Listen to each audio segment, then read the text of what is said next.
Om Sahana Vavatu Sahano Bhunaktu Sahaviryam Avaditamastu Mavidvishavahai.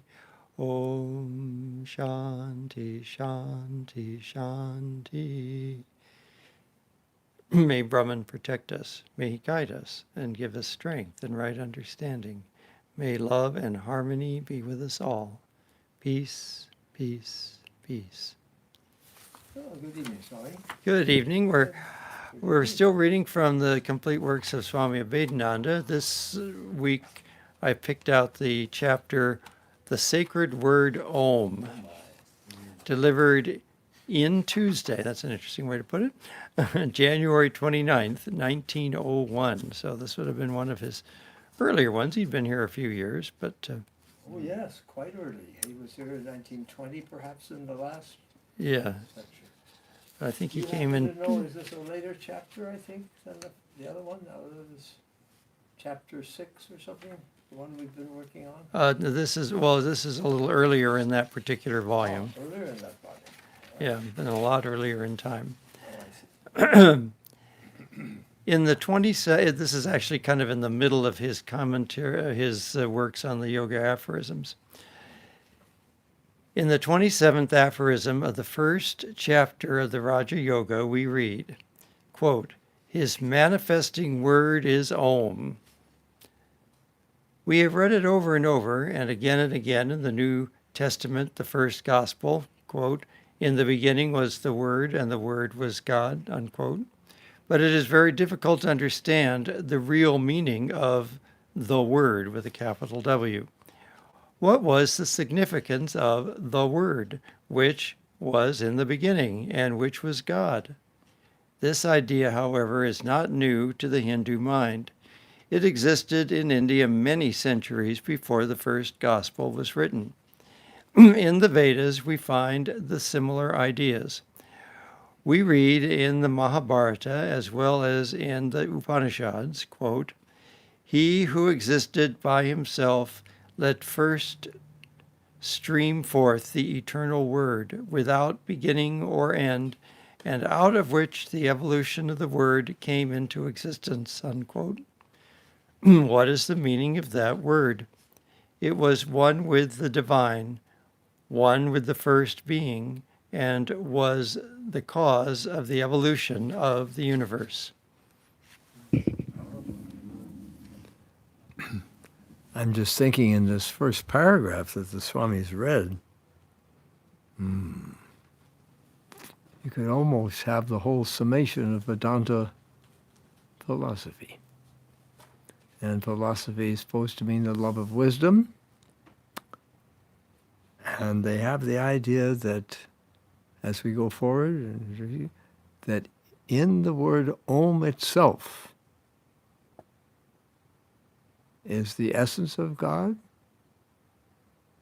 the summation of all sound, and therefore all sound, and that the word Om is God itself. The name of God and God are one. So this first paragraph, we could really remain silent now and all go home and be happy. That's the way I feel at the moment.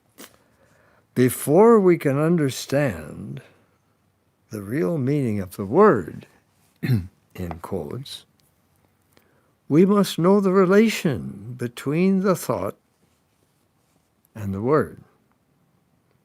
Every word we utter has some idea behind it and some thought connected with it. I love the simplicity of this man, Swami. The words may vary, but the idea is the same. That means the same idea can have different names in different languages, or even sometimes synonym in one's own language. As, for instance, there are many words which are used to signify a cow, in quotes, or a horse. Interesting he should choose that.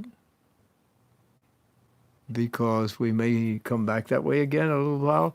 Korzybski was an interesting dude. He was not a philosopher, really, but he was the founder of the Semantics Society, kind of an early forerunner of what has become really a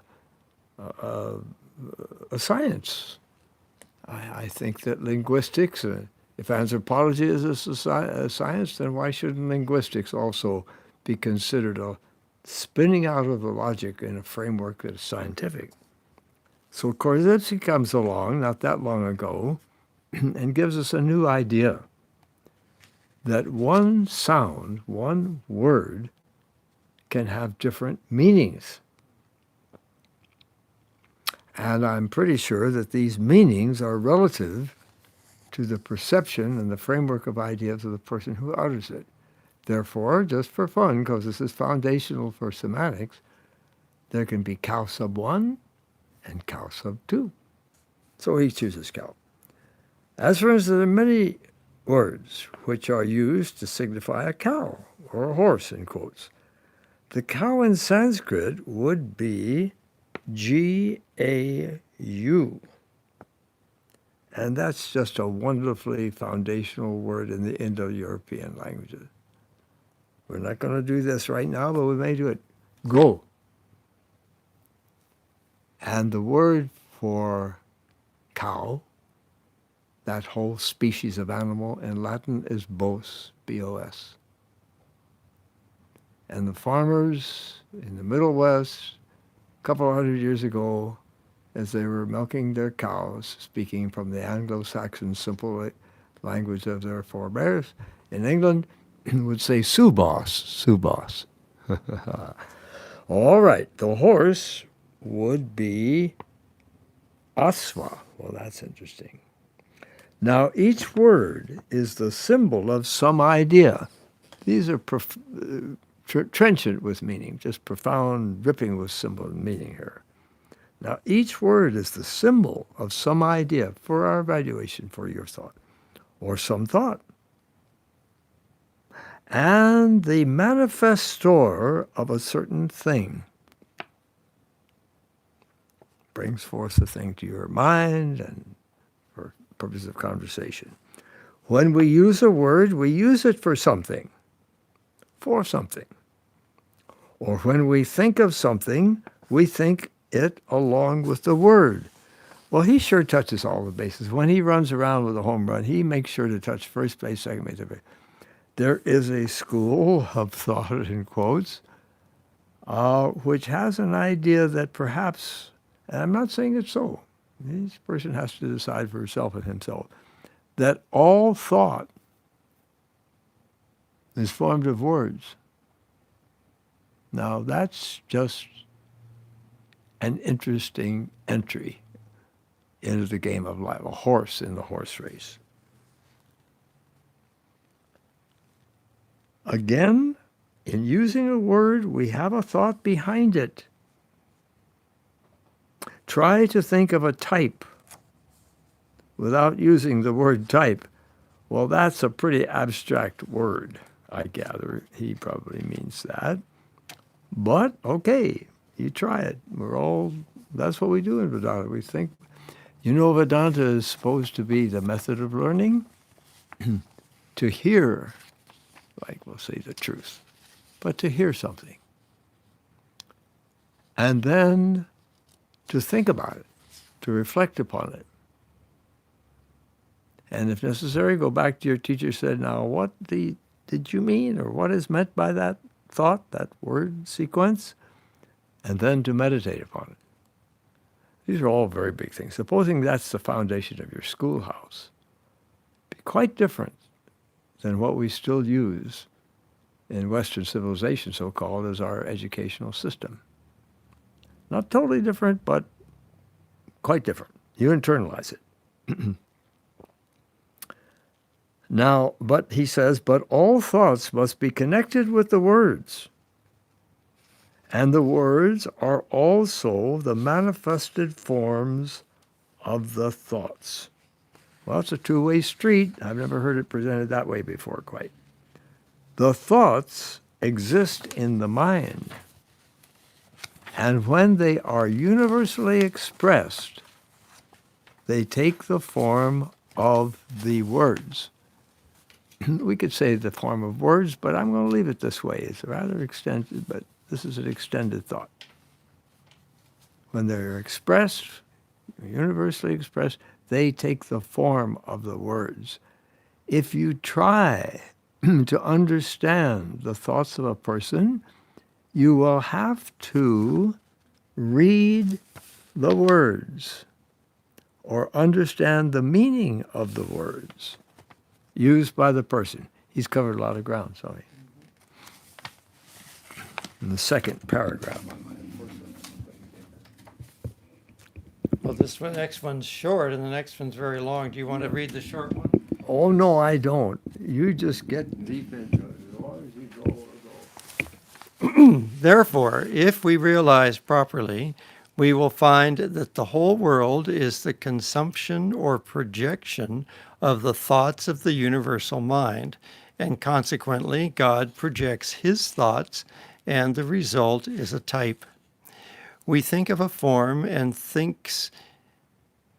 he thinks of a form and thinks in the words, and afterwards, when that thought is projected in the external world, the shape takes place, and the thing is changed according to the nature of the thought.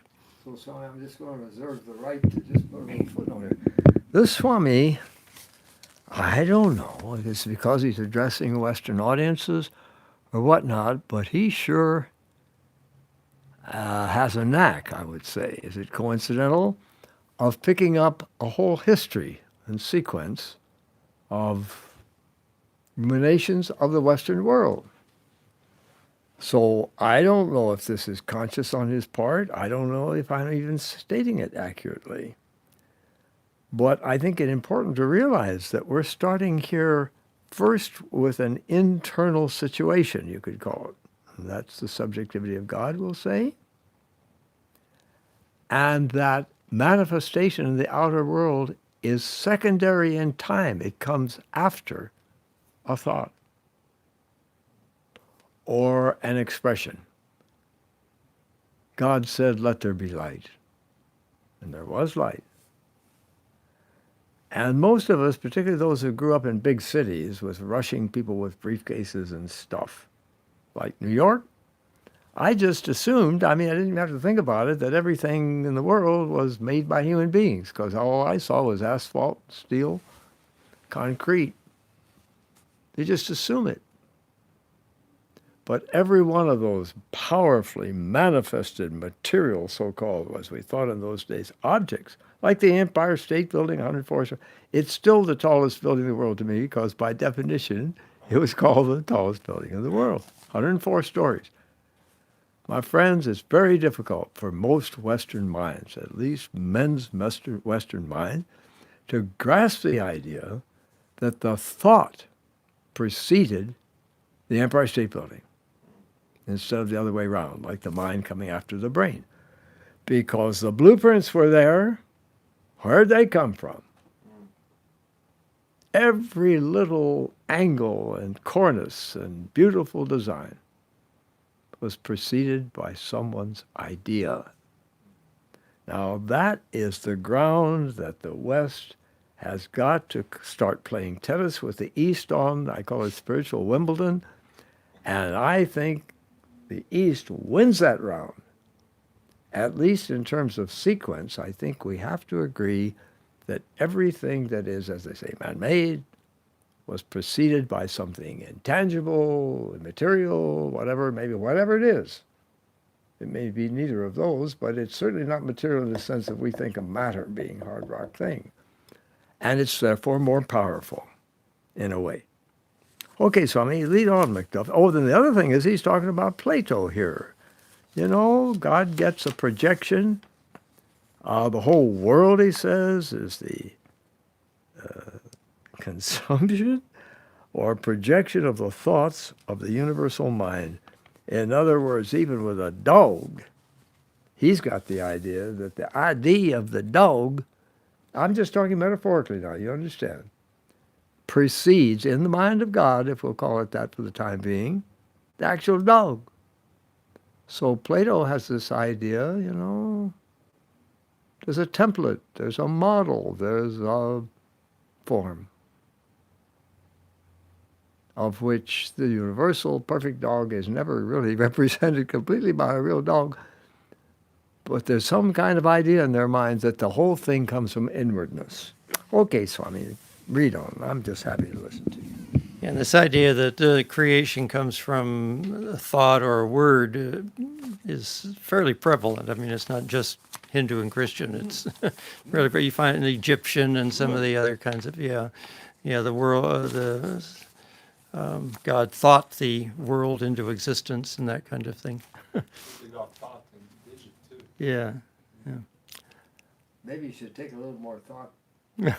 I love just love the bumper sticker on the street up on Vine Street. Where did Vine Street here?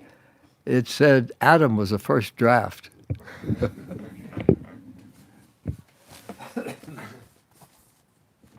The words are the manifested thoughts.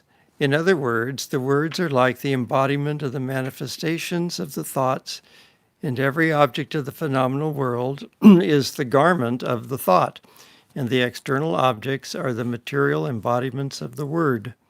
In fact, the word exists in the cosmic mind, and every natural thing is nothing but the expression of the idea which exists in the cosmic mind. These are like the types which Plato called, and these types are eternal. These types are eternal, or the types eternally exist. The Indian grammarian philosophers called their types the spota, which is uncreated and eternal. The modern theory of evolution tells us that a protoplasm going through certain changes takes at last the shape of a man and further passes through different stages. Now each stage is a type.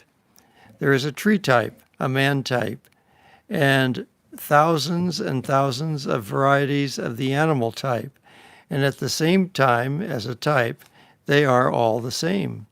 We are sitting here. We have many different faces and different figures, but at the same time, the type is human, and it exists eternally. Whenever the process of evolution reaches the human stage, it will continue in this way, and if this whole universe be dissolved and reduced to its primordial condition, after a certain period, this energy goes through the same process and will appear through all these types. The type will come out just as the seeds may remain latent or potential during the winter season, and after the snow melts away, the seeds produce that kind of trees of which the seeds are the type. So the same process is going on in the universe, and there are infinite varieties of such types, and each type exists through a certain thought or idea. In the Rig Veda, the oldest scripture of the Hindus, it has been said that God the Creator creates the sun, the moon, and all the universe as before in the beginning of each cycle, with the help of their respective types or causal seeds, though those exist eternally after the dissolution of the universe. Not sure. Do you have Is that- for me for proofreading? Anyway, that Did you sentence get the doesn't one read there right for- to me. There's a black Yeah. Anyway, we get the Wanna go general over that gist. ground again, just briefly? I'll just do it again. Okay, well, I can try again. Just a sentence, maybe. In the Rig Veda, the oldest scripture of the Hindus, it has been said that God, the Creator, creates the sun, the moon, and all the universe as before in the beginning of each cycle, with the help of their respective types or causal seeds. Those exist eternally after the dissolution, pralaya, of the universe. God creates or projects everything by his thought. and the Vedas say that everything evolves when he wills or desires. From this, it is understood that thought and word are the cause of creation, or of the phenomenal everything. Okay, I don't know about you, I need a little breath, deep breath here. Maybe just to let it percolate or marinate a bit. I think what we're wanting to see here, am I right, is more like poetry, perhaps, than it is like, say, science or ratiocination, which means rationalization. But hey, I ask you, is the effect upon a person, if she or he has that kind of possible response, potential response, greater in the course of a day to have a poetic thing come upon them? Whether in words or not, poetic can be beauty and flowers, but let's say a phrase or just a kind of sober statement of fact, which is the more powerful. So what I think we're doing here is getting to, if you will, a mythic approach at trying to find out something important about the essence of the universe. Now, I happen to be enamored, Swami, and he's partly responsible for it, Abhedananda here, for what I like to call the scientific or ascientific creation story. There are all these creation stories. Swami's given some very interesting lectures on time, on this and that, and one on creation stories. And there may be a fundamental similarity, Jung to the set aside. There may be some very interesting things. The Genesis creation story, first lines, is just beautiful. It's really a big thing, like all the diapason stops out on the organ, the crescendo. It's really very, very moving. And no less a scientist, Swami, than the great Louis Leakey, whose wife, let it be known, found the first skull, giving us the place where man was born in Africa, and his great work. I have heard him say, and I've shaken his hand, which is quite an experience, a bear. He's not English at all. It's blah, blah, blah, white African, So the thing, we were all African once. So the deal is, he liked Genesis. Imagine. The sequence is right. First you get stuff in the water, and then you get stuff crawling around on land and all that. The time frame is right. And he went even as far as saying that Cain and Abel to him represented the hunter-gatherer stage of human existence, which has gone on for hundreds of thousands of years. And oh yes, in Africa in recent times, where there were still some hunter-gatherer cultures, the women were out there hunting and gathering just as much as the men. I mean, picking berries off the vines as they pass, whatever. And that's who Cain was. And Abel is an example to Dr. Leakey of the animal husbandry planter stage of our life, where civilization, you could say, in that deeper sense began. Not all of it, but a major portion. So Dr. Leakey has no problem with Genesis. Why should you and I? This is a very profound, emotionally significant thing.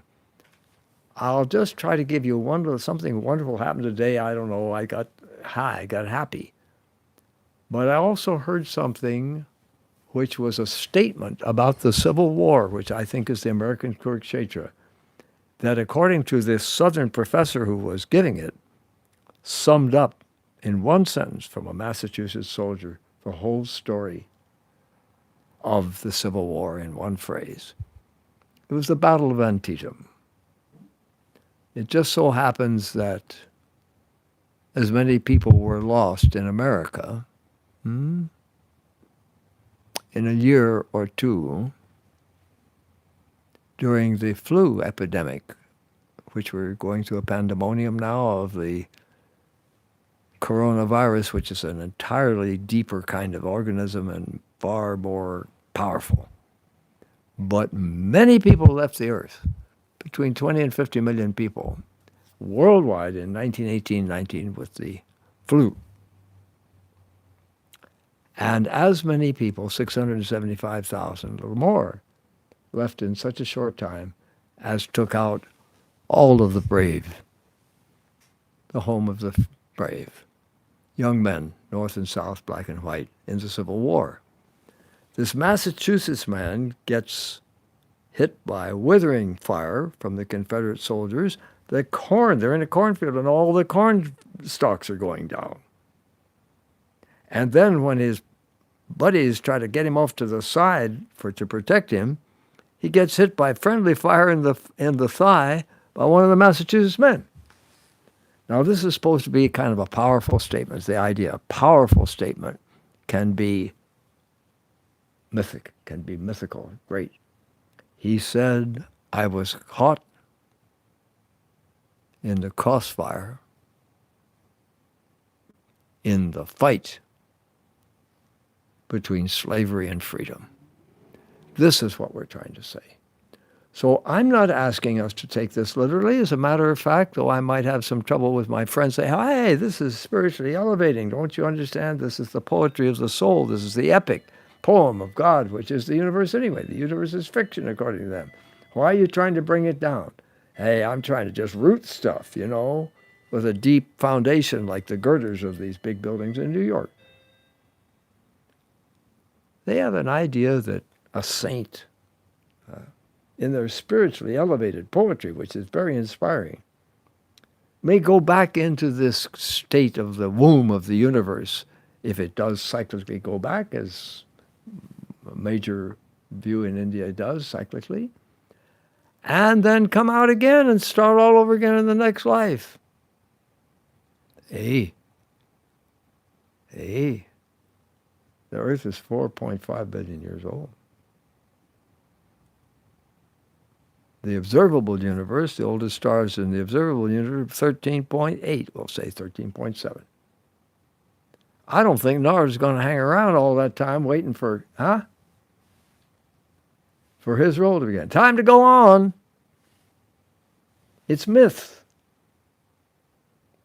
So then we have some other things. If you love evolution and the story of Darwin and everything as much as I do, Aldous Huxley's been right here in this room, sitting on the arm of a chair that Gerald heard us, and we got a picture of it.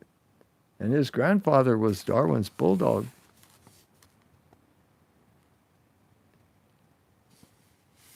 I have a feeling that the story of the unfoldment of the human species is just grand.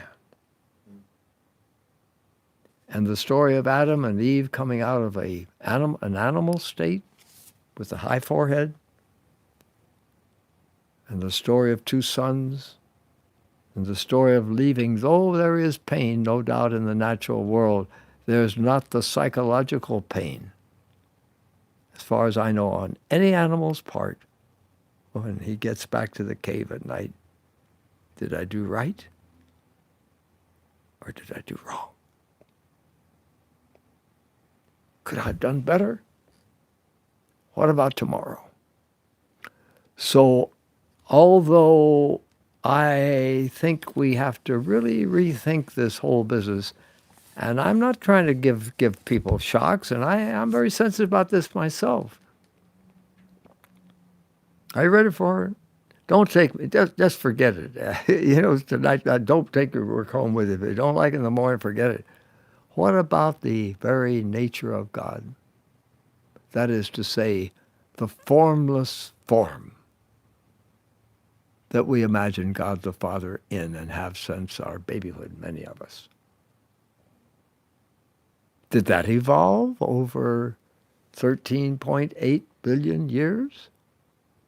Or was he always kind of like a man, even though he's so close to us, almost like that, holding us and hugging us with his vest and everything that we don't see his face? Very interesting concept of God that the West has.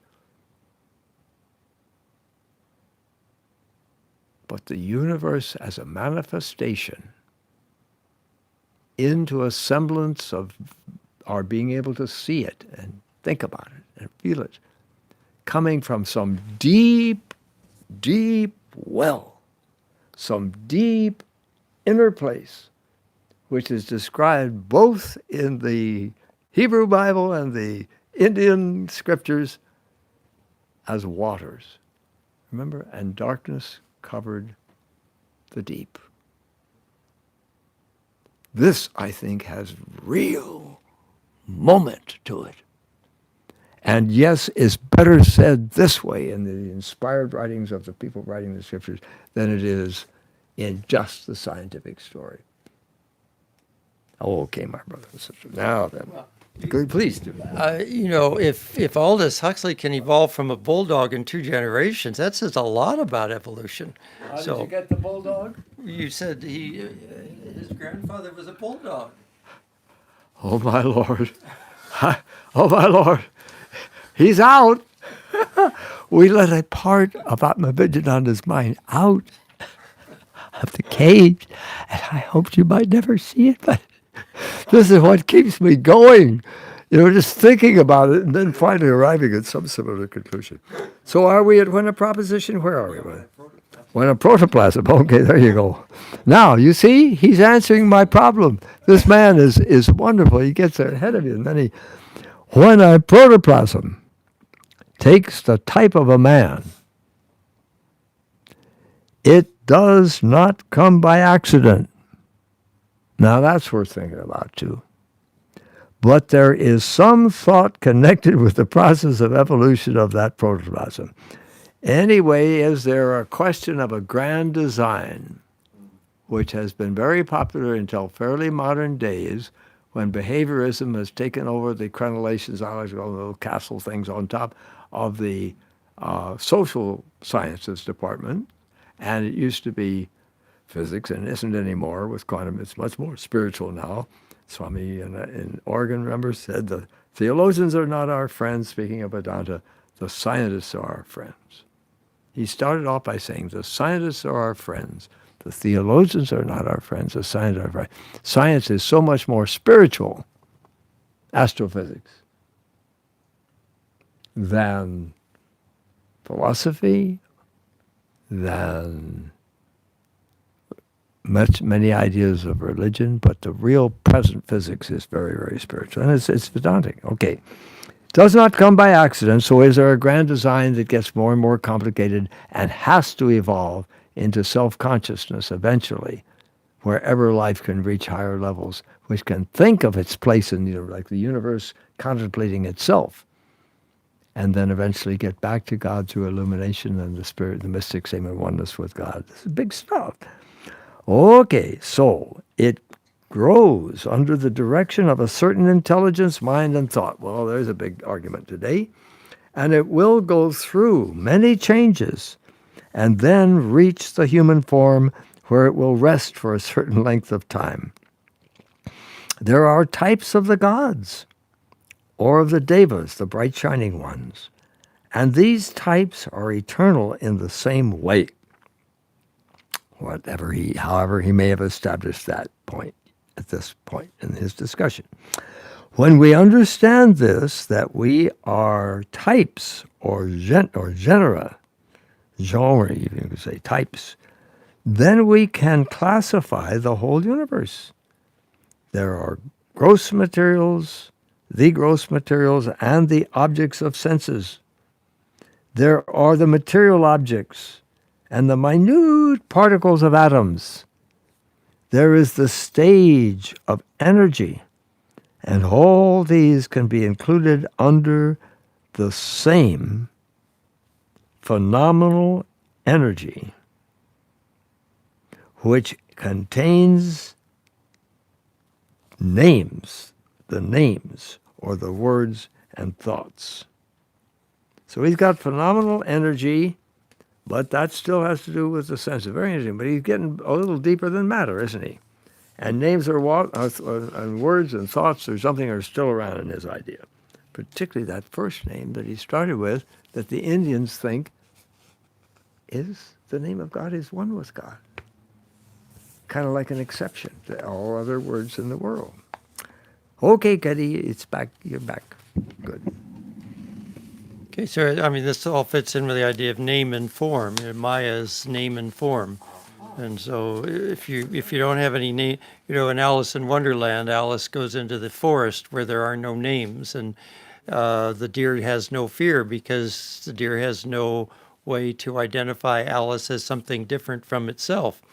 But as soon as they step out of the forest, then the deer is afraid of Alice and runs away. So that's kind of the idea here we're going at. Once you're out of oneness, you're into names and forms, and you've separated everything into categories and types and so forth. The objects of senses are the projections of the cosmic ideas. That is, the ideas of the cosmic mind. Footnote, the cosmic mind is the sum total of all the minds of the individual beings, and this cosmic mind is known in Vedanta as Ishvara, Avyakta, or Prajna. And the objects of our thoughts are also the projections of those ideas of the cosmic mind. We see certain things during our waking state, and during our dream state, we do not see these things as in the dream state, we see certain things which exist on the psychic plane.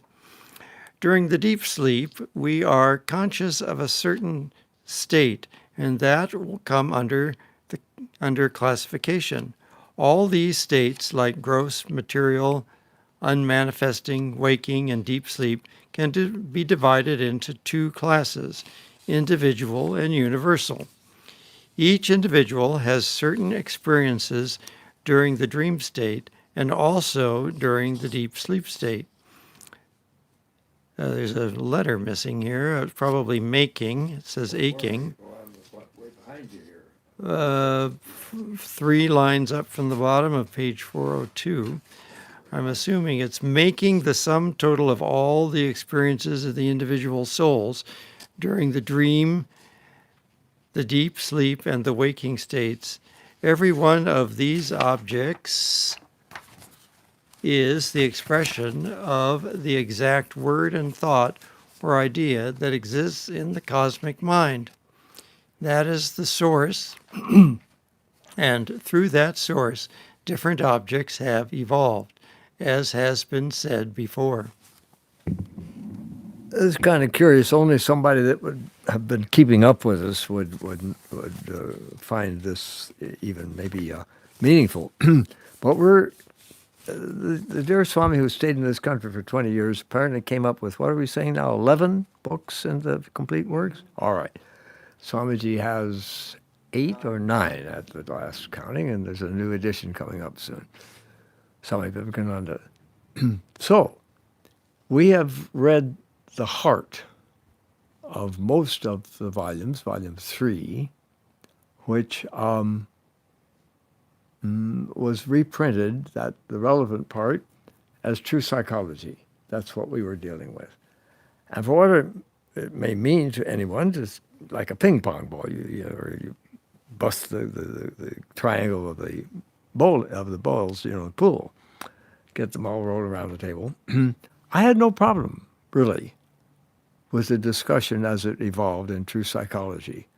I thought he was dealing with stuff that we can access and evaluate, such as it is, with our whatever information load that we may have here in the beginning of the 21st century, without any trouble. So what he was saying was quite rationalistic to me, and if you will, scientific. You can think about it. And each person has to do that for himself and herself. Anyway, this is quite different. I'm not taking this as gospel. I'm not taking all these words, certainly by the first reading, as whether they have relevance to me and meaningfulness, and whether I would like to see them tested further in one's own experience and the experience of the modern mind. Because he's getting into a lot of stuff here that's a bitter cause of probably the grand dispute in academia today. And the certain academicians won't even give ground that there's a dispute. Say, no, this is non-negotiable. Are things caused in the universe by, let's say, evolution? You could go further back to the materialists of the Greek and Roman world and say, with Lucretius, Democritus, people like that, that everything that we see is a result of the motion of atoms in the void. Without the heart, without the soul, just motion, which is not too far from at least what Darwin is seeking, and that is a mechanism which he only partially understood about the mutation of genes and things, a variation in nature that produces different kinds of dogs and farms, and the ones that succeed best pass on their genes, and that's how evolution works. A materialistic thing, if you will, or at least a soulless approach. So these people are dead against what, admittedly, the conservative Christians, probably in the South, have come up with as an attempt to join the intellectual discussion again on an equal footing, and that is the concept of intelligent design. The scientists of this type, the agnostic or whatever you want to call it, won't hear of it, won't even talk to you about it. No. Intelligent design's out, can't be taught in the schools, not there. And yet, this man, way before that discussion, more than 100 years before that present discussion, is still having room for it. He just said so. And kids, it may not happen in this lifetime. I thought it was in the book about Shivananda. But Sri Ramakrishna came up with one sentence that I thought was just magnificent, which didn't do violence to our reason, but did give place for meaning in the universe. It's a very complicated subject. And within Vedanta, there are those of us for whom purpose and meaning and, yes, an upward drive for evolution to higher levels of consciousness and causation work by pulling instead of pushing, meaning the pulling of magnetism of the all for the individual soul as it thinks of itself in confusion. All of these things have a place for one school or one group of pilgrims in Vedanta, whereas another group have no room for what we call teleology, purpose, design. At least the working out of an aim of higher degrees of evolution and consciousness, which result eventually in going back to the Om. So we're into deep water. Swami, I'm going to let you take it from here. I'm out, over and out. In order to understand and to represent the cosmic mind, we made a word which would include all these different stages. Still, these things, which are connected with a particular individual, should be included by the word which would represent the cosmic mind. But is there such a word? Because all these ideas exist in the mind, we made a word which would include all these things. We made a word. I didn't make this word. Okay, maybe. Let's see. We utter a word like God, and it includes a certain state, but does not include the material objects, the forces, and the experiences of the individuals. In trying to express all these ideas, we must have a word which would be the basic word, or the foundation of all the words, and the ancient philosophers of India discovered a word which included all the ideas, and which is considered to be the common basic word. It can be asked as to why it is the basic word. To this it can be said that because it consists of three sounds, basic sounds, u, which, or aum, which include all the sounds of the universe. These three sounds are included in that one sound om. The sound T is the U, as in hut. If we examine carefully the process by which that sound is produced, we find that we do not make any motion within the mouth. It is a perfectly free sound. It is the basic sound, and all other sounds are more or less connected with that basic sound. The second sound is oo, or ooh, and the last sound is made by closing the lips. The first sound, ah, that is oo is made by, that's Do you just not think making he much means sense. to say the sound A? Yeah, Is in- yeah, I guess he meant ah, I don't know, that's not No, terribly clear. yeah, I think it has to be A. Yeah, you can't say that is you. Is made by opening the mouth, and the last sound is M. And all the different sounds are nothing but the combination of these three basic sounds. You understand the spectrum goes from the throat by the tongue to the lips. The whole spectrum of sound goes, oh. Okay, so he's on solid ground here, Yeah. phonetically. Yeah, again, he's got TUM instead of AUM for some reason. In the Vedas, it is said you cannot pronounce any akshara, letter, and mantra, contemplative composition, without the help of the sound oo. There are many sounds, and this om is the basic sound. In the English word go, we have the sound g. All the sounds must be based on that first sound, the simplest. I think it's supposed to be ah sound. And when we get this, we have the foundation of all sounds that can be pronounced or uttered by any organized being or by any individual or animal who can pronounce or utter anything. Out of these three, we can make thousands and thousands of words and sounds. And these three, when combined, become the word Om. First pronounce the word Ah, opening your tongue, and then pronounce Oo, and then close the lips and pronounce the sound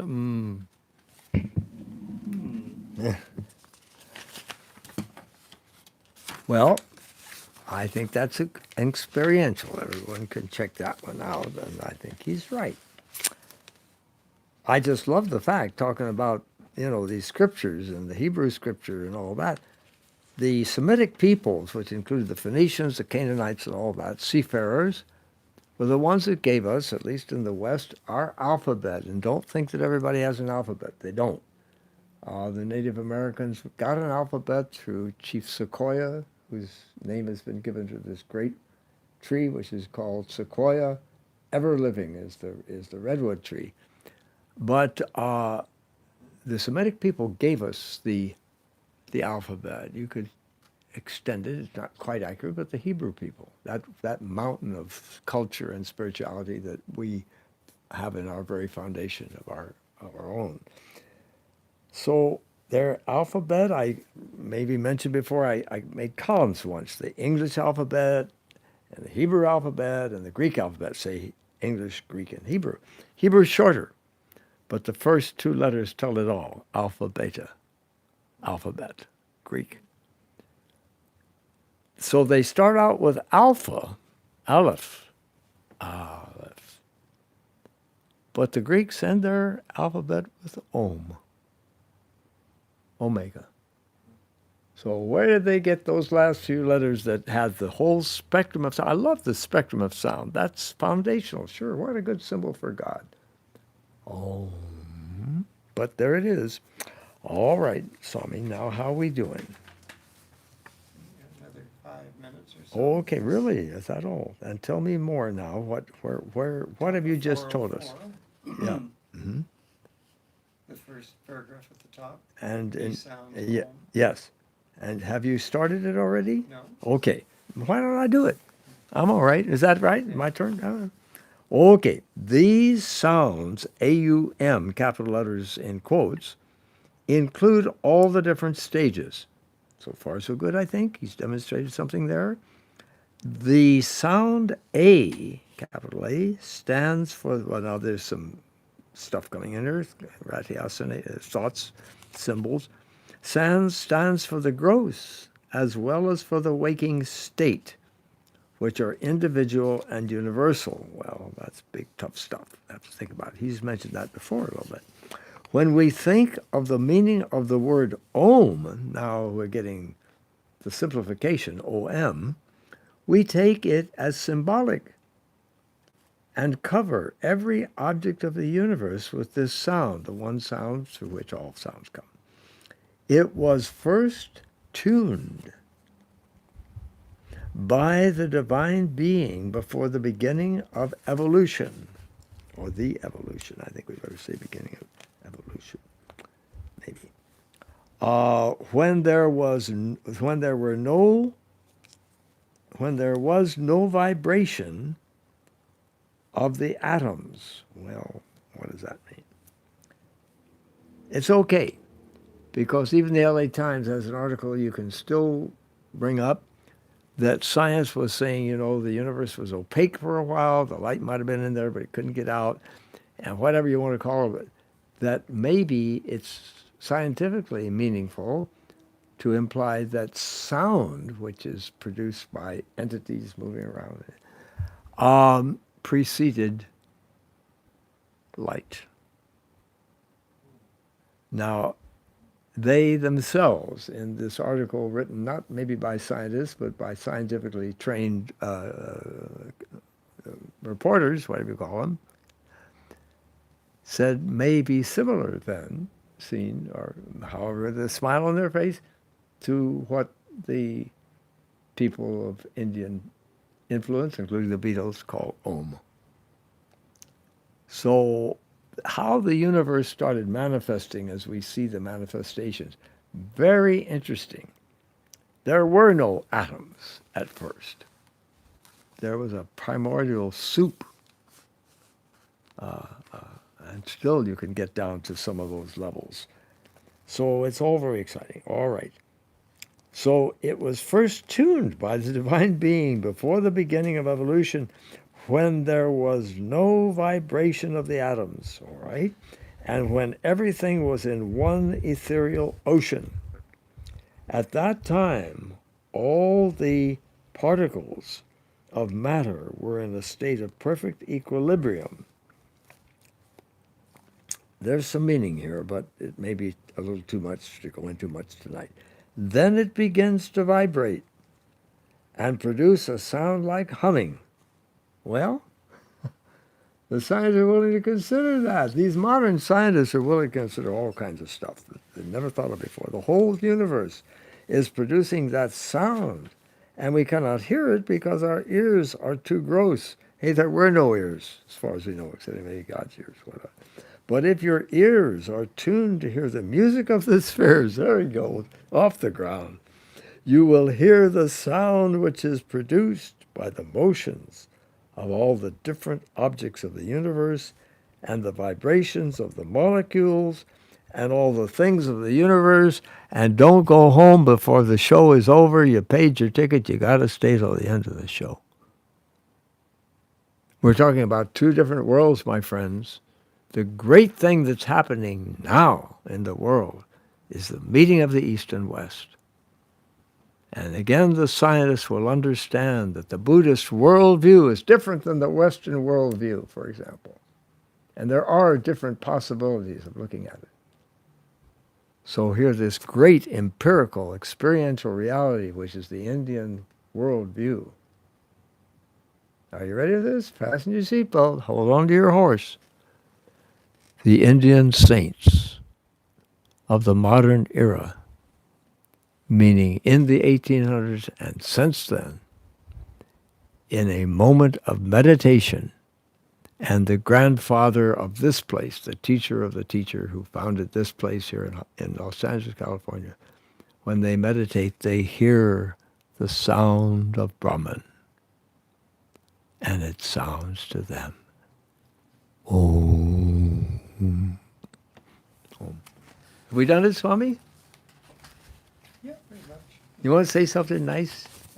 Anything you want, but the plunge you've already done it. Did you finish? I think you got one more sentence here. Yeah. Yeah, the yogis hear the causal sound. It is like the sound of a bell, or like an unconnected sound. The whole universe in this way is singing the praise of the Almighty. Very nice. So just read the first line of the next paragraph. So the sound Om is perfectly formed for the expression or representation of the cosmic mind, because it covers all sounds and all words. Wow. Now we've had quite a night at the theater.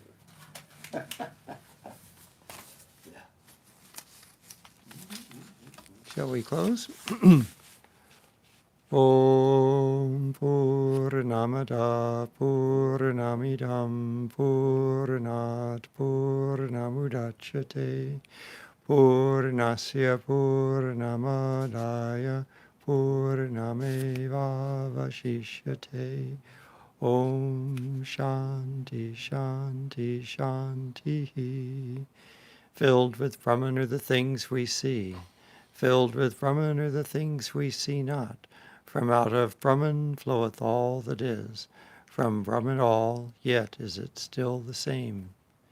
Om, peace, peace, peace. And tune in again next week for the second half. So Swamiji said that, Swami Mahayogananda said that we should leave at least for a minute, even after the end of the video. So if people want to mention something, comment. Okay.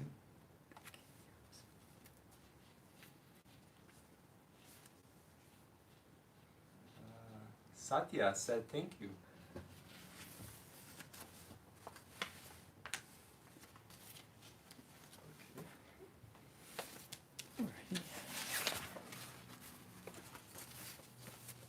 May we speak yet or not? We're still live for a little bit. Okay. That's We'll be happy with all of you out there in radio land. TV. that was from the computer Supreme land. Orders. No, that's a good suggestion. I know. Idea.